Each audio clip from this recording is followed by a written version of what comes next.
تو یہ کہا جاتا ہے کہ حضرت عمر رضی اللہ عنہ نے جو شخص جادو کرتا تھا اس کا جنازہ پڑھنے سے بھی انکار کیا تھا، تو جادوگر جو ہے اس کی کیا سزا بتائی گئی ہے اسلام میں؟ اللہ، یہ ایک کبیرہ گناہ ہے، حرام ہے، اور مسلمان اور انسان کو نقصان پہنچانے کے لیے کیا جاتا ہے۔ بہت ساری اس کے اندر قباحتیں ہیں جس وجہ سے یہ منع ہے۔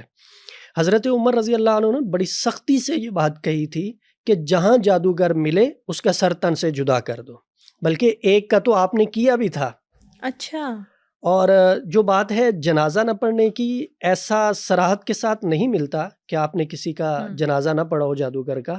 ہاں، اگر دوسری طرف آپ کے موقف کو لیا جائے جادوگر کے متعلق تو وہ اس بات کی تائید کرتا ہے کہ اگر جادوگر کا جنازہ ہوتا تو حضرت عمر کبھی بھی نہ پڑھتے، اور مسلمانوں کو بھی احتیاط کرنی چاہیے، جادوگر کے جنازے میں شریک نہیں ہونا چاہیے، کیونکہ جادوگر جب جادو کرتا ہے تو وہ اسلام کا منکر ہو جاتا ہے، وہ اسلام سے نکل جاتا ہے، اس کا جنازے کے ساتھ کوئی تعلق ہی نہیں رہتا۔ یہ بھی کہا جاتا ہے کہ حضرت ابو ہریرہ رضی اللہ عنہ کے پاس ایک جن آیا تھا جس نے ان کو کچھ آیات بتائی تھی، وہ کون سی آیات تھی؟ یہ بڑا واقعہ دلچسپ ہے، بڑا سبق آموز ہے کہ حضور علیہ السلام نے حضرت ابو ہریرہ کو، رمضان کا مہینہ تھا، یہ صدقہ فطر کا جو مال ہے بیت المال، وہاں پہ نگران متعین کیا تھا۔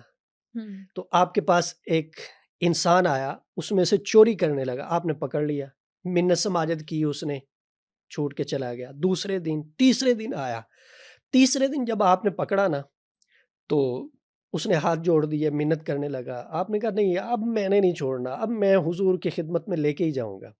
کہنے لگا میرے ساتھ ڈیل کرو، مجھے چھوڑ دو، میں تمہیں ایک چیز بتاتا ہوں، اس کو جب تم پڑھو گے نا تو تمہارا نقصان نہیں ہوگا، مال بھی محفوظ رہے گا، تم بھی محفوظ رہو گے۔ تو صحابہ دین کے متعلق حریص تھے، لالچی تھے، کوشش سارے کام کاج چھوڑ کر حضور کی خدمت میں بیٹھے رہتے تھے کہ کچھ سیکھنے کو ملے۔ سبحان اللہ۔ اور اگر کسی صحابی کو مجبوری ہوتی تھی تو وہ دوسرے کے ذمے لگاتا تھا کہ یار جو سیکھو وہ مجھے سکھانا۔ صحابہ حضور کی بارگاہ سے سیکھ کے گھر میں جا کے سکھایا کرتے تھے اپنی خواتین کو۔ یہ ایک بڑا اچھا سلسلہ تھا۔ صحابہ جو کہ دین کے متعلق حریص تھے۔ حضرت ابو ہریرہ نے فرمایا اچھا ٹھیک ہے بتاؤ۔ اس نے کہا کہ آیت الکرسی اس کو پڑھ کے دم کر لیا کرو، اپنے اوپر کرو گے تم محفوظ رہو گے، مال کے اوپر کرو گے تو تمہارا مال محفوظ رہے گا۔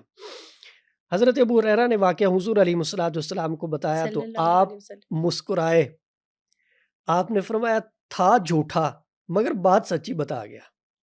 حضور نے فرمایا وہ شیطان تھا، اور تمہیں جو بات بتا گیا ہے وہ بالکل سچی بتا گیا ہے۔ آیت الکرسی جو ہے یہ اللہ کی طرف سے بہت بڑا انعام اور احسان ہے۔ ویسے تو سارے کا سارا قرآن، ہر سورت، ہر آیت، ہر لفظ، ہر حرف باعث برکت ہے، باعث شفا ہے، لیکن آیت الکرسی جو ہے یہ اللہ کی طرف سے خاص انعام اور احسان ہے۔